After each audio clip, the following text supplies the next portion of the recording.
Hey there, my name is Angela. Welcome to my channel. Today, I'm going to be sharing some valuable tips that I wish I knew before shooting my first wedding reception. Let's get to it. Full transparency, I am very new at event photography, and currently I only have 4 receptions under my belt, and one of them was a 15. However, I know that the learning curve is steep, so I hope that with these tips, rather than starting down here where I began, you can start up here where I am now. Tip number 1 is to make sure that you're using the right lens. So for wedding receptions, you want to make sure that you're using a versatile lens. Being able to switch from a wide angle to a more zoomed in angle comes in clutch when it comes to capturing all the little moments that are happening around you. So make sure you're using a variable lens that can zoom in and zoom out. Currently, the lens that I use is an RF 24-105 with an f-stop of 4.0 that can be 4.0 whether I'm zoomed in or not because it's an L lens. And that lens has served me very well in the 4 receptions that I have currently on my resume. But I do have my eye on 2 other lenses, one being the RF 24-70 with an f-stop of 2.8 and the other being an RF 28-70 with an f-stop of 2.0. The reason why I have my eye on them is for low light situations. That 2.0 and 2.8 f-stop can be really nice. However, having a low f-stop isn't completely necessary during a wedding reception, and I'll let you know why in a little bit.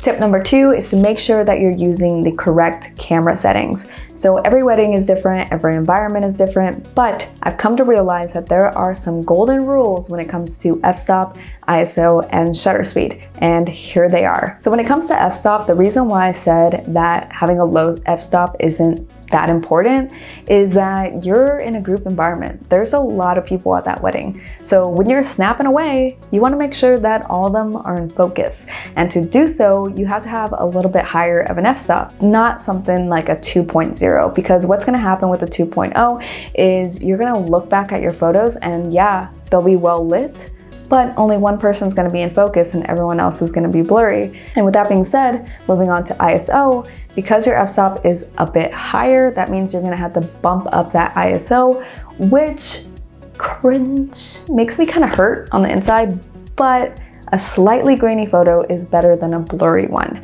And in order to avoid having to bump up your ISO beyond your camera's limitations, make sure that you have an external flash. That's an absolute necessity for any kind of reception, because as things get dark, you don't want to have to solely rely on bumping up your ISO and ruining your photos. So make sure you get an external flash, but still, even with that flash, don't be afraid to bump up that ISO to about 800 to 2000.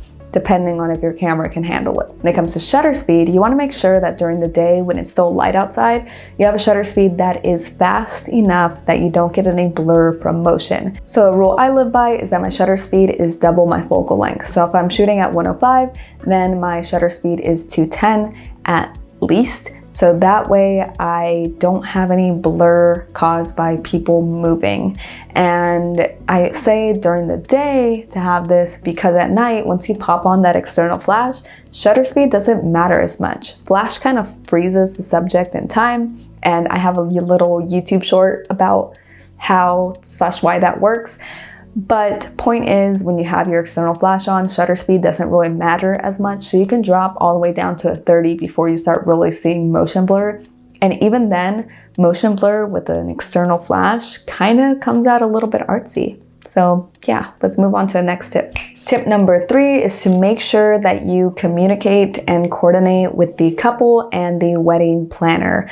So obviously, leading up to the wedding, you want to make sure you have some kind of itinerary to know exactly when stuff is going to happen.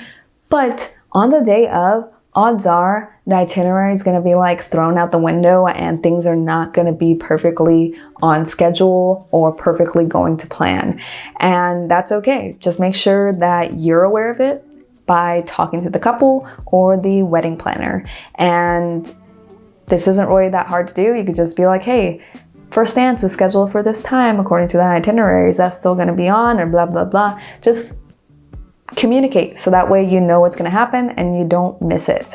Before we move on, if you are finding these tips helpful and you would like more photography content, don't forget to hit that subscribe button. By subscribing, you'll be up to date on the latest videos and you'll be joining our community of photographers. So I'd really appreciate it, and it would mean a lot to me if you just hit that subscribe button. Do it. Tip number 4 is when it comes to the dance floor, don't be afraid to get on in there. And I say this because during my first reception, I was kind of on the outskirts of the dance floor and I got like some good photos, some okay photos, but it wasn't until the last couple receptions that I did where there was another photographer there working with me that I saw him kind of just go in there, and I was like, I can do that. I can dance.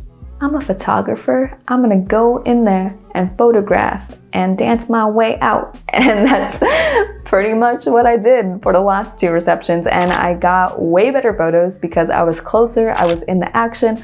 Obviously, you gotta respect people's space and not get in people's faces.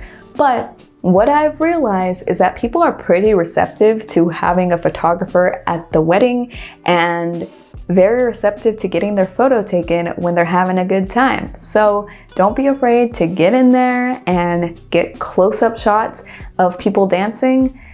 Read the room though, be respectful about it, but have fun. Tip number 5 is don't forget about the people who aren't dancing. So yeah, in tip 4, I told you to get in there when it comes to the dance floor, but also make sure that you're stepping away from it and not just solely capturing photos of people dancing, because you want to make sure that you're capturing the essence of the entire night. And the entire night wasn't dancing for everyone. So make sure you're capturing people at the bar, sitting at the table, having conversations. It's little candid moments like that that will add variety to the photos that you give back to the couple, and you never know what cherished moment you might capture in a photograph for the couple to love and see. So with that, that is the end of this video. I hope you enjoyed it and I hope you find these tips helpful. Again, if you want more photography content, don't forget to hit that subscribe button, and until next time, bye.